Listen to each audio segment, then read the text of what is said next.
Captain Insano shows no mercy. Straight cash, homie.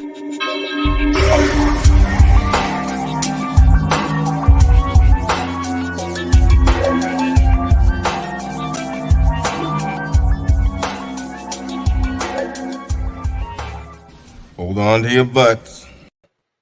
What's up, everybody? Welcome back to the Basement Monsters Game Day podcast on SportsZone Chicago. I'm Ivan Vargas. That's Luke Nettles. Big game, dude. Big day, big day, big day, big day, big day in the NFL. They got a bunch of games going on. We got my game, the Bears versus Jaguars.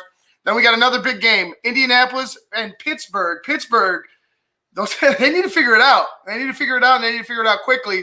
And then we're going to go ahead and also jump into what I like to call the NFC East versus everybody, because it's today it seems like the NFC East is it seems like every single team in that division can win that division today. Like you can win or lose the division. It's a weird one. And then also we got two games on the back end of the day that are going to be really important to playoff implications, and that's LA versus Seattle, Rams versus Seahawks, and Packers versus Titans. And I know Marco, our boy Marco, is going to be excited for that last one. Hopefully the Packers look. I'm not one to be like, oh, let's hope that they clinch it. They can go sit everybody. I'd rather see them beat the A team. But it is what it is. If the Packers can win and they see a Rams loss I believe a Rams loss or a Seahawks loss, and the Saints end up falling short, I think the Packers get the number one seed. But a good set of games, man. Good set of games today, dude. Let's go ahead and just cap it off with what the hell happened last night. I reached a point in the night last night where I was like, all right, this game's good, and then I was just done. I hit the wall. I called you. I was like, bro, we're gonna have to let's just recap tomorrow in the morning. I had a chance to watch a little bit of what happened, and before I do, we were talking yesterday about Nelson Agholor for the Raiders, and like he was probably in a game where you thought you were going to see a little bit more shining spots for the Raiders. You only saw one in my eyes, and that was Nelson Agholor. Like I felt like Nelson Agholor was, from whatever the hell he was in Philadelphia, stone hands, to now just leaps and bounds better. And you got to give Duke caught what do you have, like an 80-yard touchdown pass? It was like 85. 85-yard touchdown pass. He caught everything that was thrown to him. It was really amazing. But you know what? At the end of the game, got interesting, to say the least, because you had a situation where you were the Raiders. About a minute left. There's about a minute left in the game. You're driving. You're in Dolphins territory on it looks like the one, just past the 1 yard line. A yard to go. You decide that you decide that one knee and a field goal pretty much sews it all up. So like you go ahead and you play the clock. You play to get the field goal, to get the lead, and with a minute, you're thinking that, my defense is good enough to go ahead and stop them and hold them under a minute. Well, it didn't seem to work out that way. Ryan Fitzpatrick came in because he came in to replace Tua, because Tua was he wasn't bad. He was efficient, but it wasn't producing anything. And then, you got Fitzpatrick came in, and on the ensuing possession for the Dolphins, Ryan Fitzpatrick goes deep down the sideline. It's completed. But on top of that, he gets a whole handful of a face full of defensive linemen's hand in his face. And that led to a penalty that got him in field goal position. And that got him ultimately the victory. And God, if you're Chucky, what the hell, bro? Yeah, no, what the hell was that shit? Like, I couldn't believe it. Like, I looked up and I was like, they what? Like, how? How do you allow that? I don't understand, man. I don't understand that logic. Yeah, the other thing is too with the face mask on Ryan Fitzpatrick as he's throwing it down the sideline. If that's Patrick Mahomes, we're going to be seeing it for the next 5 days on SportsCenter and everywhere else. But since it's Fitzpatrick and it's the Dolphins, we won't see too much of it. But it was crazy. It was insane. He made it, and The guy that he actually passed it to is the guy that dropped the ball that could have won the Dolphins the game earlier on the goal line. Mm-hmm. So everybody kind of came correct on that one. So, right. But yeah, I mean the handling there towards the end. I mean that whole last like 5 minutes of that game was kind of screwy. I mean it was just kind of like, okay, we're gonna play defense. Okay, there goes an 85-yard pass. Oh, that's great. And then it comes back and it's some other goof. And then there's a pass interference. It was just debacle after debacle after debacle, and it just turned out to fall Miami's way, man. I mean, that's all it was. That snowball kept getting bigger and bigger and bigger and bigger until finally it was just insurmountable. And you know what? Like I said, give Miami credit for not giving up. I mean, if I'm a Raider fan right now, understanding that what were you down 2? You're down 1, whatever it was before you took the knee and went for the field goal to go up. Wouldn't you think that would have been better if you were up like let's say 4 already, or if you were if you had a 3-point lead and you were like, you know what, it's 3rd down or it's 4th down, like we're not going to go ahead and risk anything. We're going to go ahead and take some time off. We have the lead already. We want to extend the lead because we think that team's not going to go down and score a touchdown. You know what I'm saying? That's when I'm like, okay, that would make sense to me. But you're not in the lead. You're only up. You're only down 1, I believe, at the time, and now you're only up 2. Why in the fuck would you think that they weren't going to go start taking shots? Why did you think that pass interference isn't a part of the game? Like things like that can happen. I think it was just a total mismanagement of the football game at the end for John Gruden. I understand what he's trying to do, but you weren't even in position to do that.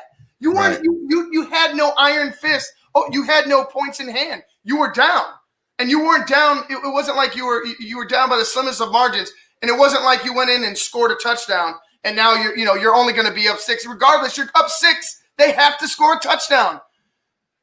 Allowing the penalty led to the positioning. The positioning ultimately led to the win on a field goal. That's John Gruden's loss. Well, yeah, I mean, and it's the players too. It's also the dumbass that grabbed the face mask, yanked the dude's helmet off, because then he completes a 30-yard pass, and then you get the 15 on top of it. There's I agree. I don't think it's all on Gruden. I think it's a Raiders loss, and I think there was a lot of dumb plays made at dumb times. And I'm just going to chalk that up to the whole Raiders organization because John Gruden can't control somebody's damn near ripping this dude's head off his body with like he had like every single hand in between a bar on his face. You got to be more disciplined than that as a player, man. Like. You're as a coach, you have to make sure that those guys understand the situation. No penalties. Nobody over your head. Right. None of that. You just keep it straight, and you'll be all right. And I think they would have been able to contain them. Maybe they get them to a very, very long field goal as opposed to the one that they had. Yeah, because at one point they were going to have to kick a 46 or 52. I can't remember, but they were saying that I forget what his long was, but anyway, he basically had to get to the 38, and then that was basically at his distance. And then there was another Raiders mistake was that pass where Ryan did complete that pass. The guy they're playing cover 2, and the guy lets his guy get behind him. Like you got to play in front of that guy, force him back into the inside, let your safety have it over the top. But they got beat, and that was it. I mean, once they got that pass, and they've got that penalty, it was the Raiders are done, and Miami's still fighting for something. So yeah, I mean, why would you think that they're just going to come out there and lay down and be like, okay, we're just going to go home now? Like it's not going to happen. Right. Josh says he wants me to be optimistic today, and I'm, we'll get there. We'll get there. We'll get there in a second. He's talking about the Bears versus Jaguars game. Right now, let's go ahead and move over. Like I said, that game was wild, man. It was wild. For the Dolphins, it had some some meaning. I felt like. For sure. I felt like that was the type of win that can that can carry a team throughout through a playoff run, like something where you were pretty much where all is lost, and then you fight back and you're still able to pull out a victory. There's something to be said about that.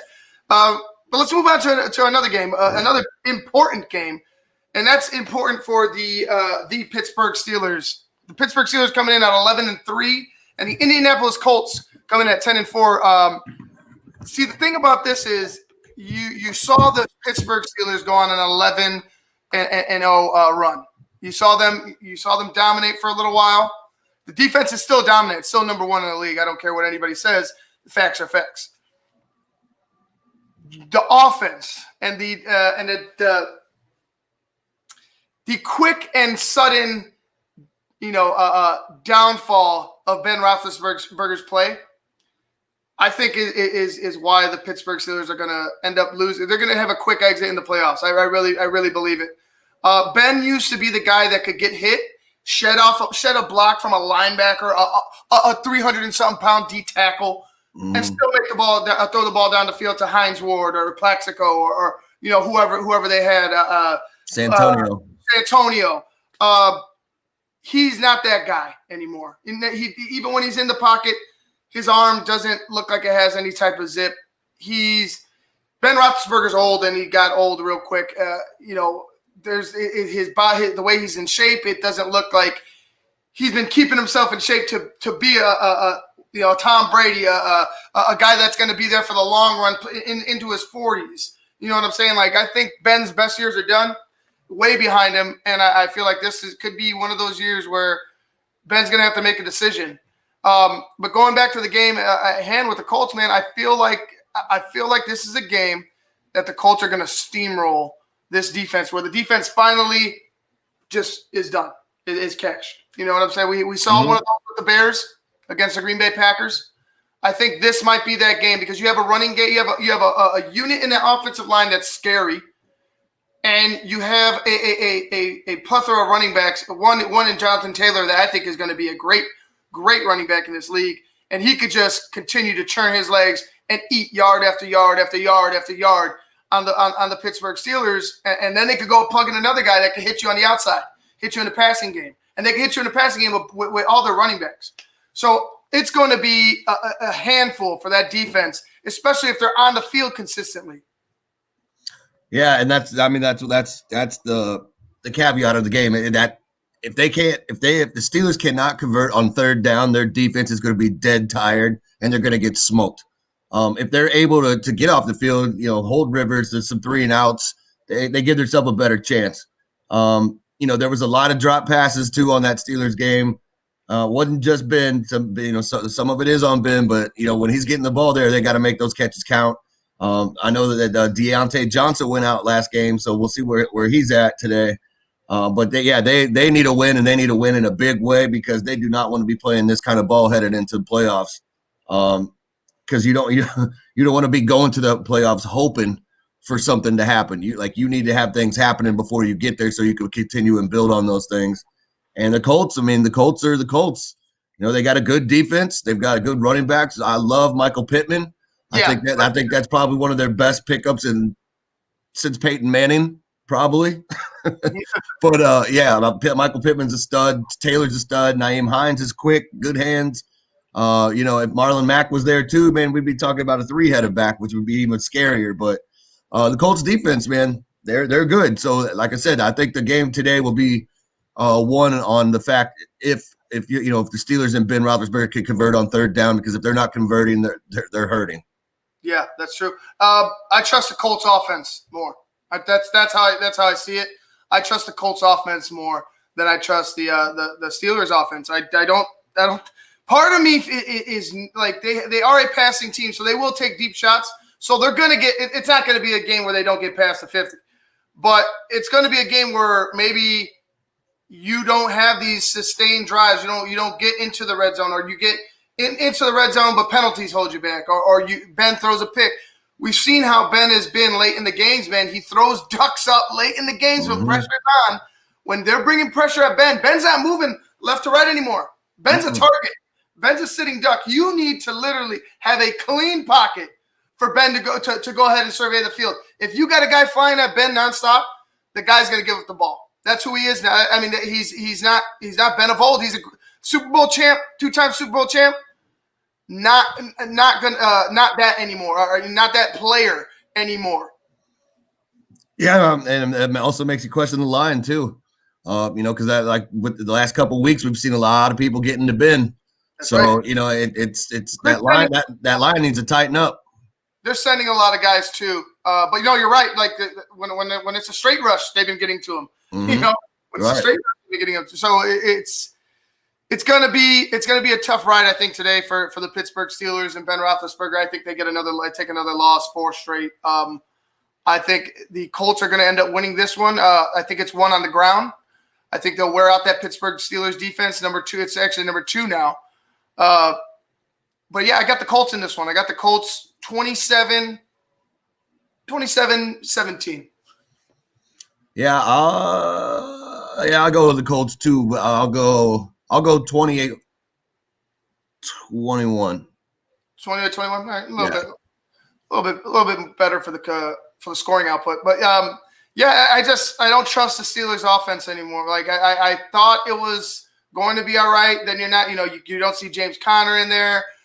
He's been dealing with injury. You have Snell's okay, but you're not getting yards. You're not getting chunky yardage in the middle of the game from your running backs. And it's all Ben. Like we know who it is. It's all Ben. Ben Stan, like I'm telling you, watch the game. I guarantee you Ben will still be there, standing like a statue in the pocket. It is what it is. That's who you are as a Pittsburgh offense. It sucks for the defense because you got them back to being the Pittsburgh Steelers defense. But they're going to have to carry a lot of the load moving forward. All right, let's go ahead and jump into some other ones. Like I said, you got the NFC East versus everybody. And I'm just going to go ahead and read off all the big games in the East today because it seems like all the games in the East are big today. Baltimore versus New York. New York at 5-9, but they're fighting to stay alive. Up against the Washington, they're going up against Baltimore, but Washington, who's 6-8, and who the Giants are looking up at, they're going to take on Carolina, who's 4-10, but Carolina is still a live dog.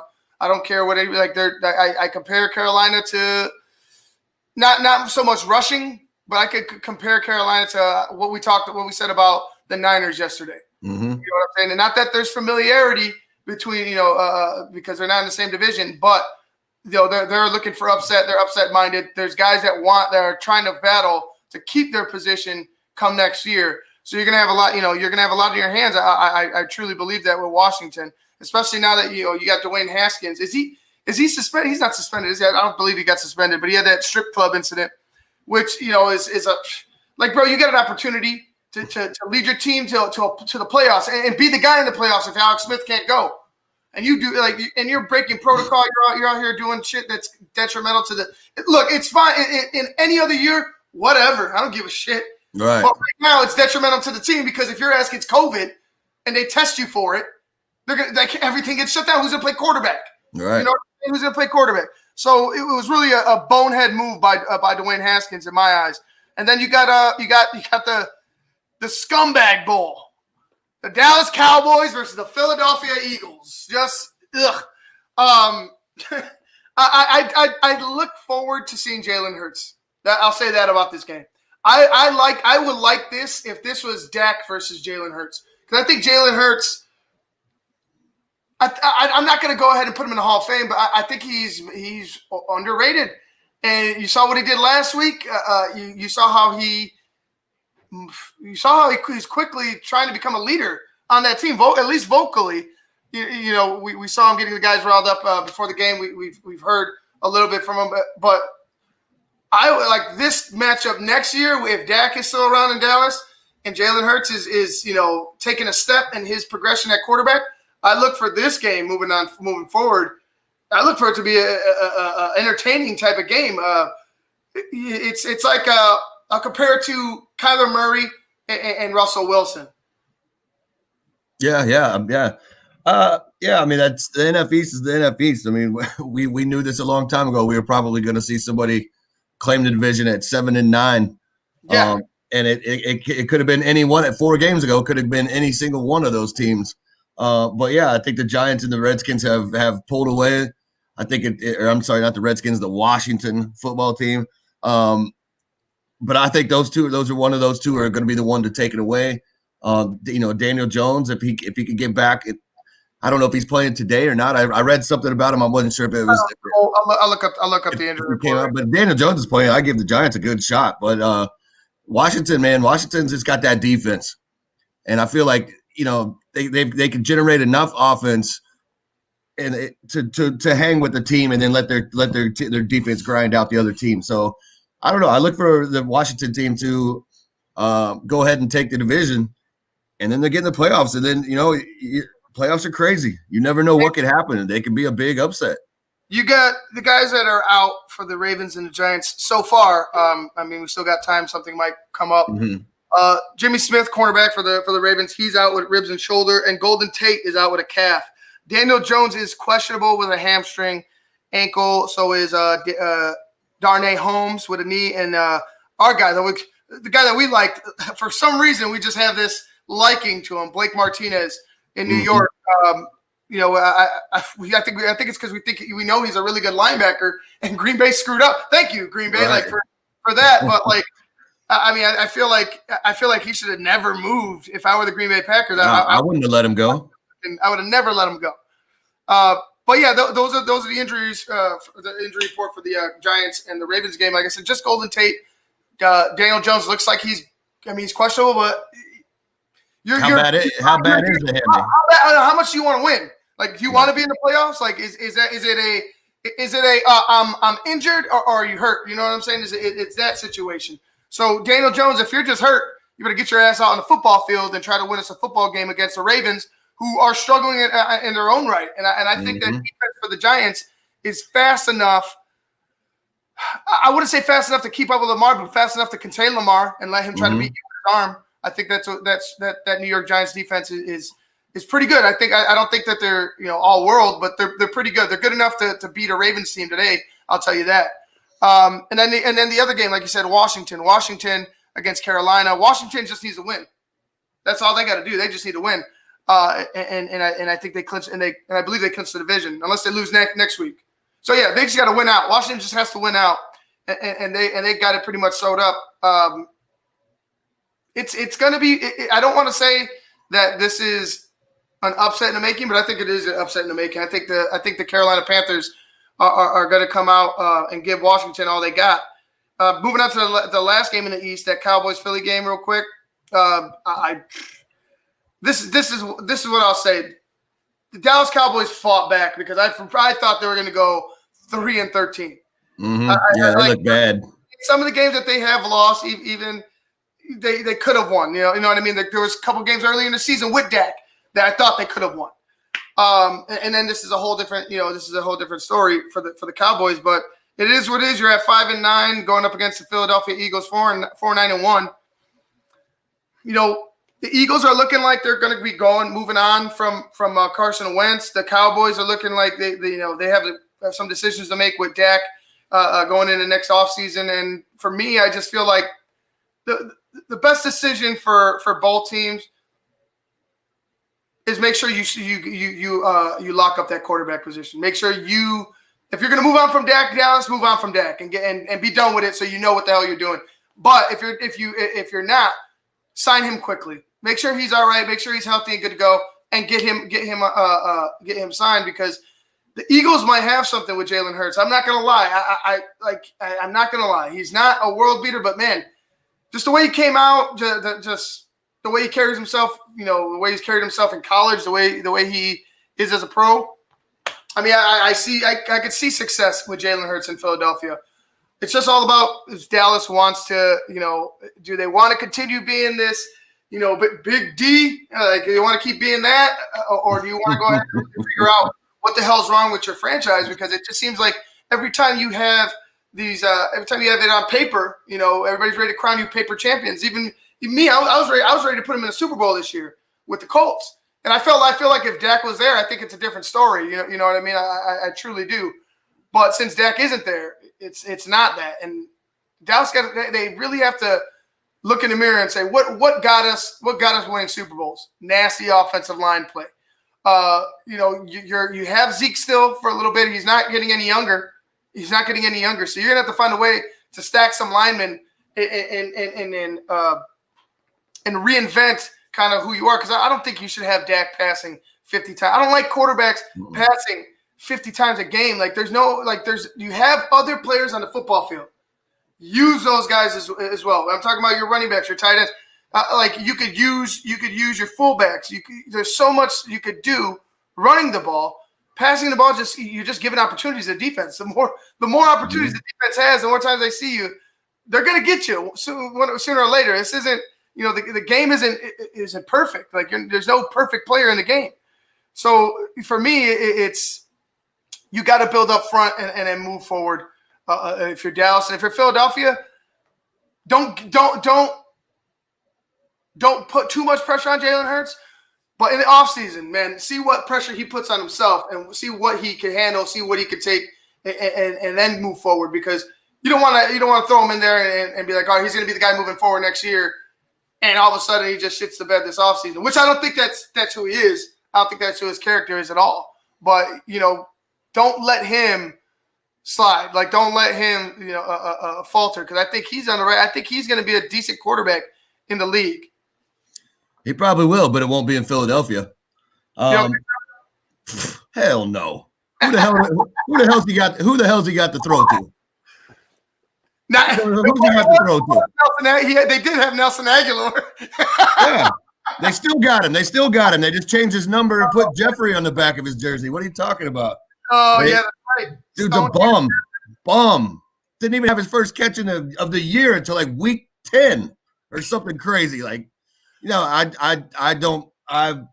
Philadelphia, man, I think Jalen Hurts is going to get hurt by staying in Philadelphia. I know he's a rookie.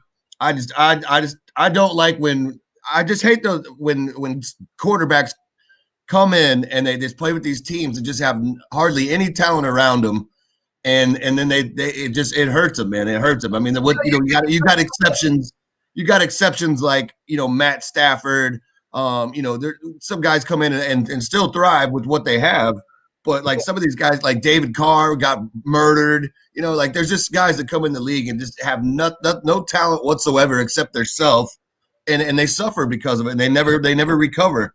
Jalen's agile. So maybe him using his feet will be his saving grace. But he needs help in Philly and he needs help in a big way. I mean, I know you still got Goddard and Ertz, but Ertz has kind of fell off and Goddard kind of took over his spot. So, and then their running game line. I mean, I don't know. Philly just to me is just they're right where they need to be. To tell you the truth, they're right where I like them in the basement, and they suck.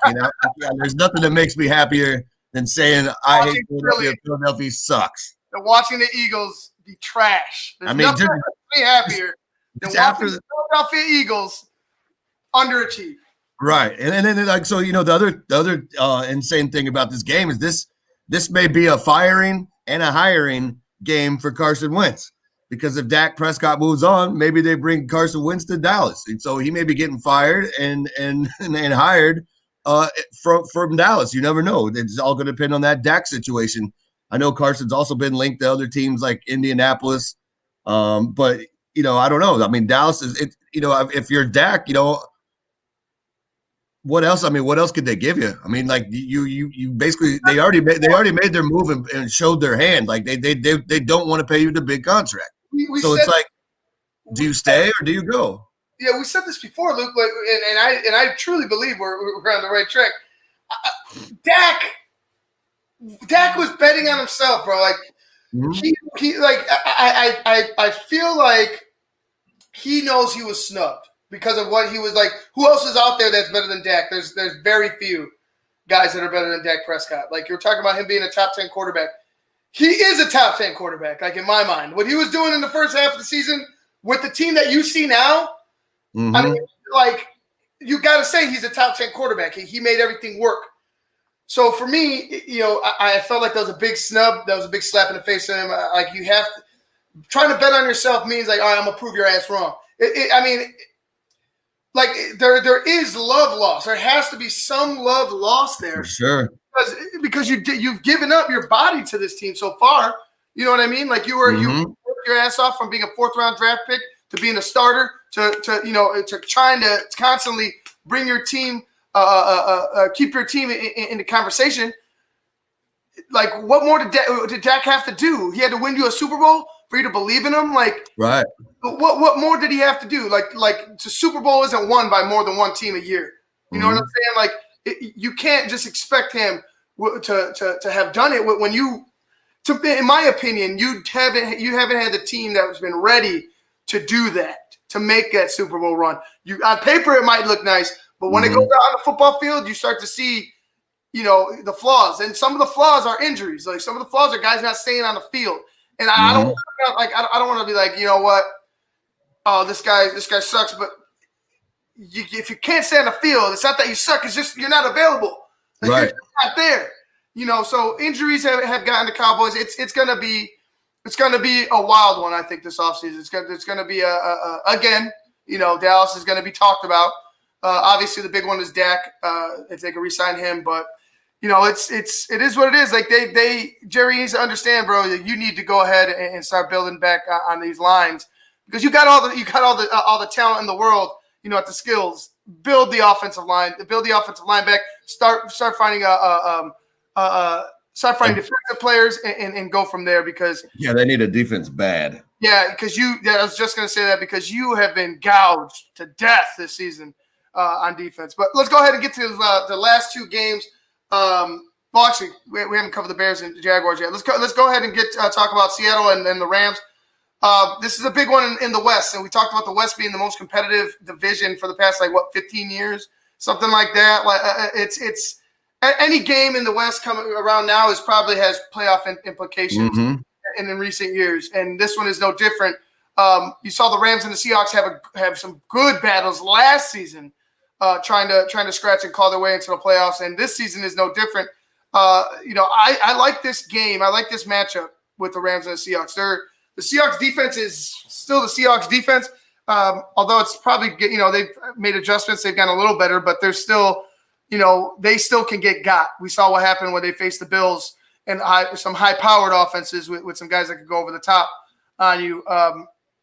For me, I think this could be a Russell Wilson type of game where it's in the last seconds. The Rams are you have to hold, and I could trust I would trust that Rams defense to hold. But you do have Russell Wilson. I think Russell, it's going to be a last-second field goal by the Seattle Seahawks to win it. I think it's going to be Seattle 26, Rams 24. Wow. Yeah, I'm going to go with the Rams. And like I said, the Rams are good. They got a 3-headed running attack. That Seattle defense has shown lackluster performances a couple times this season, and they've been tired out, And they've got, like I said, they've got 3 running backs down there with the LA, and then you got Kupp and Woods and Reynolds, and it just keeps on coming.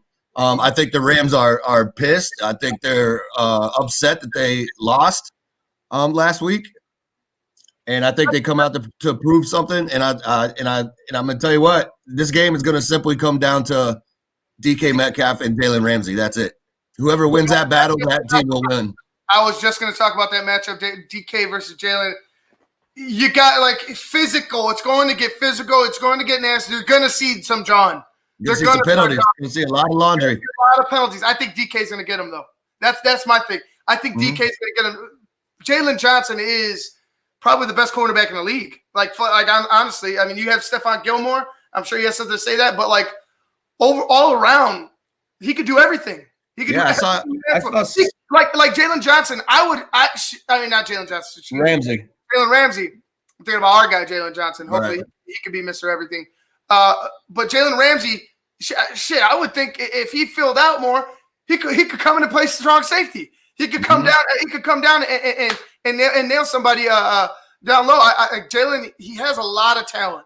But DK right now, I think he's just more physical. He's more physical. You're gonna first of all, you can't touch him.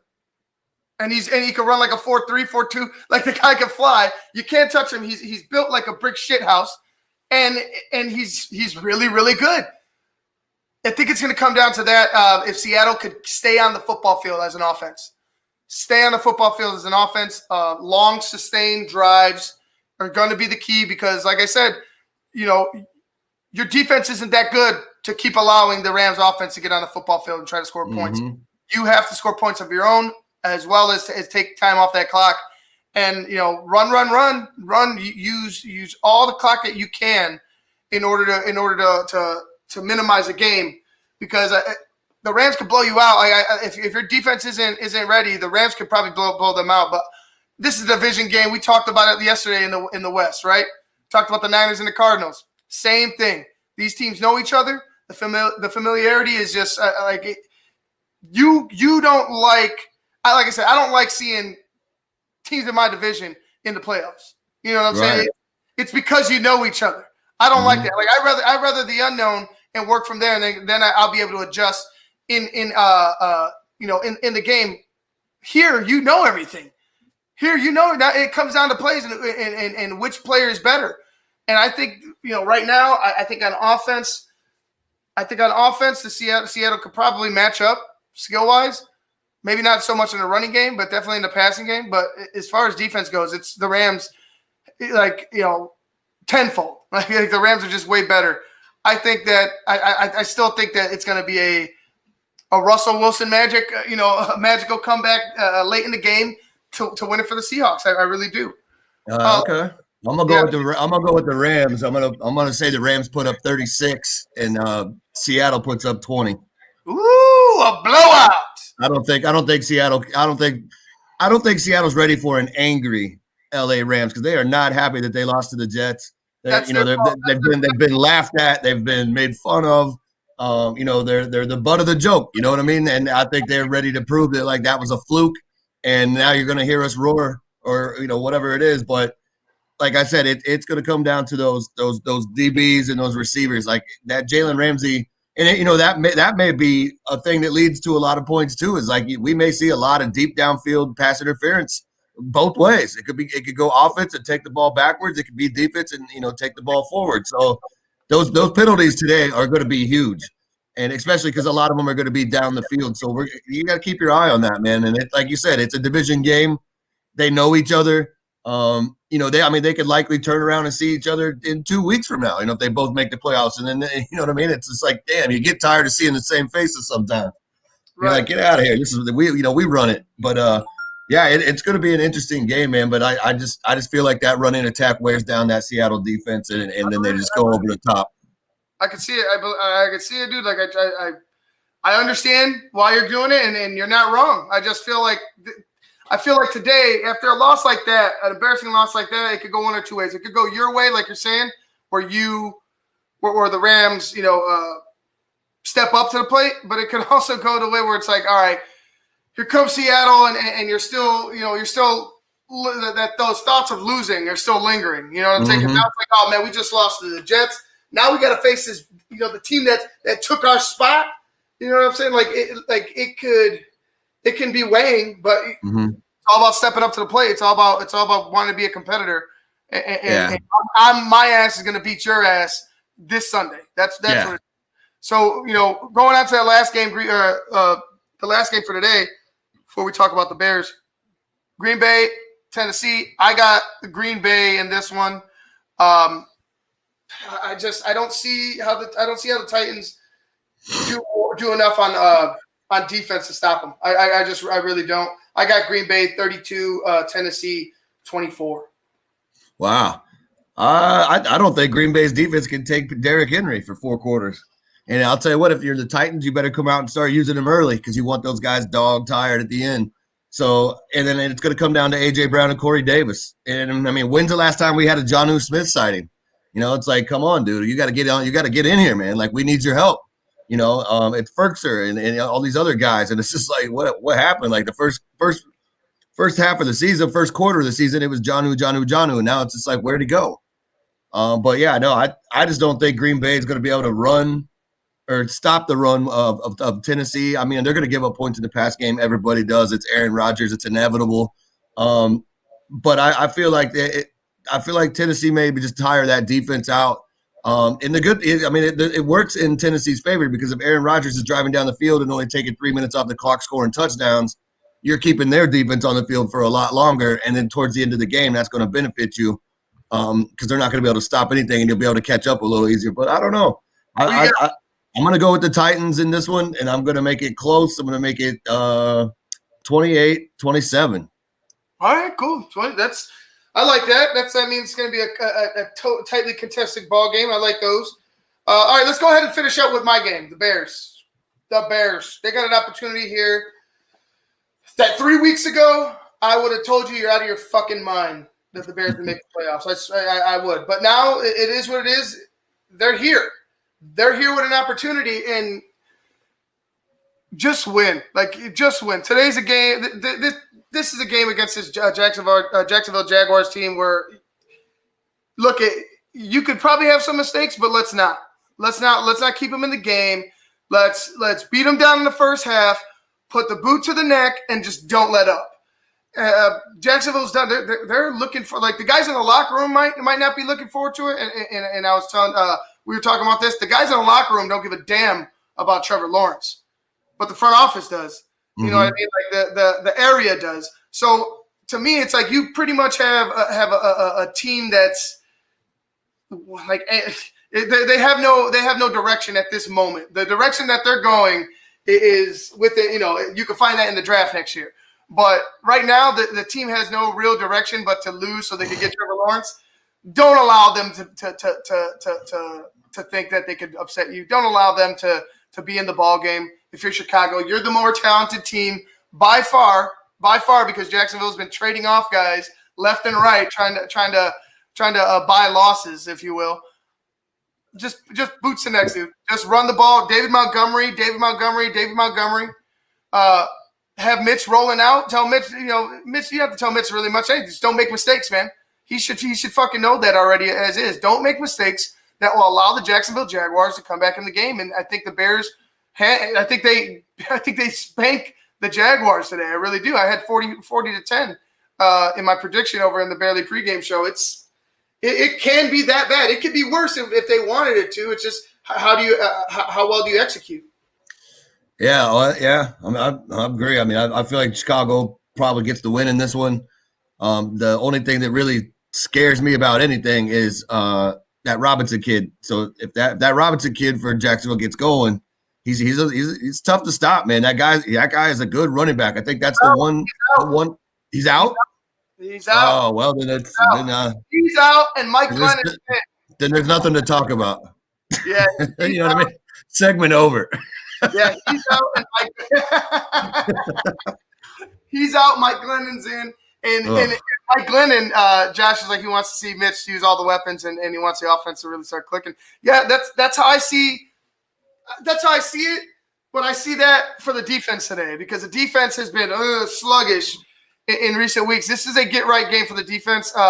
You're going to find turnovers. Look for turnovers. If you could, and I think they will, sustaining pressure on Mike Glennon, you're going to find some turnovers. You're going to get a fumble. You're going to get an interception. I just think that this is the game where the offense and the defense both are on the same page. And you just see fireworks. That's it, in my opinion. This is a get right game. This should be a feel good game.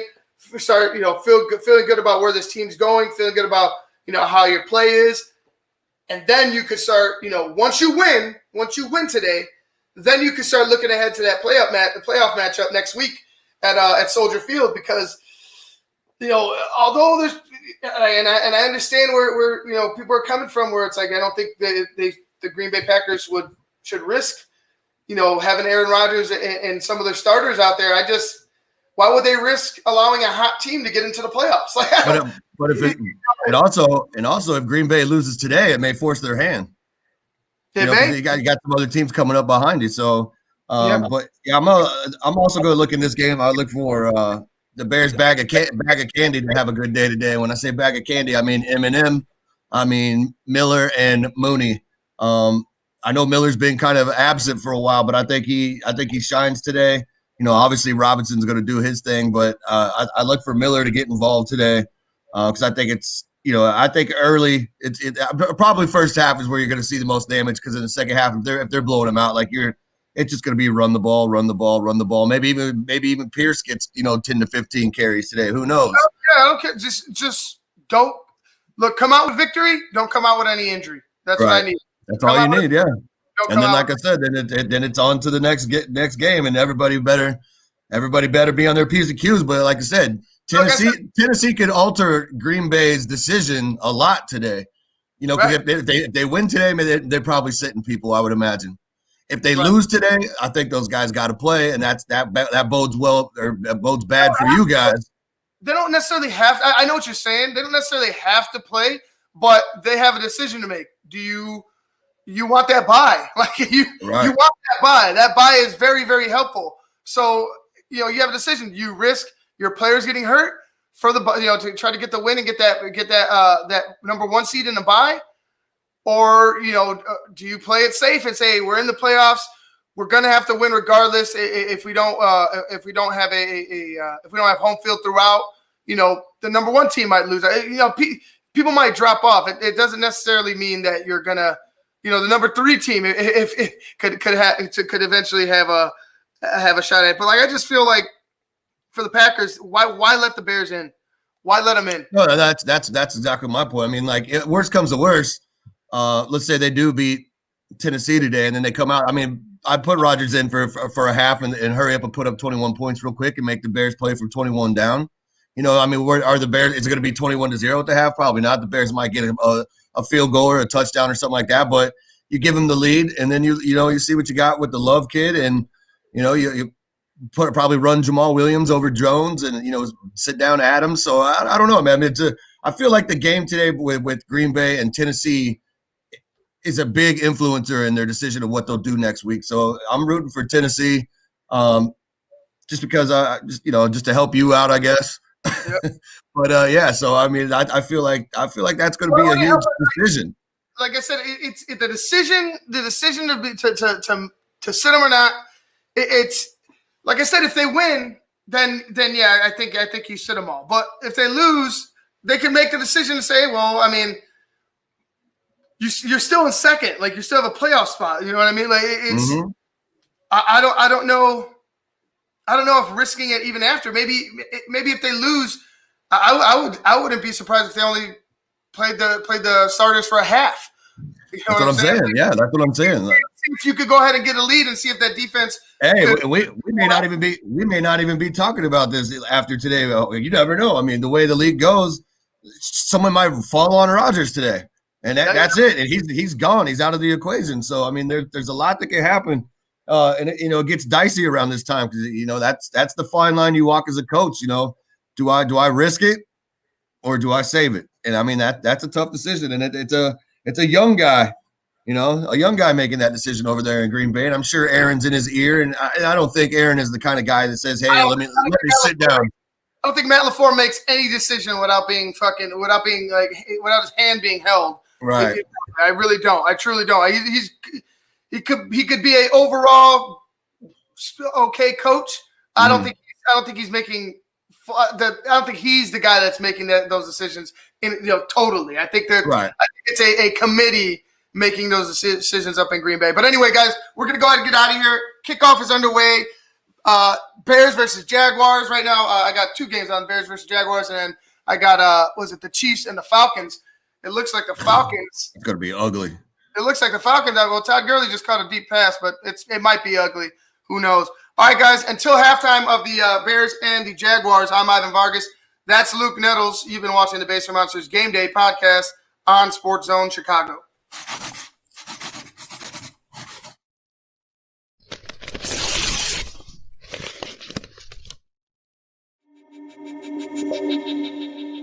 Captain Insano shows no mercy. Straight cash, homie.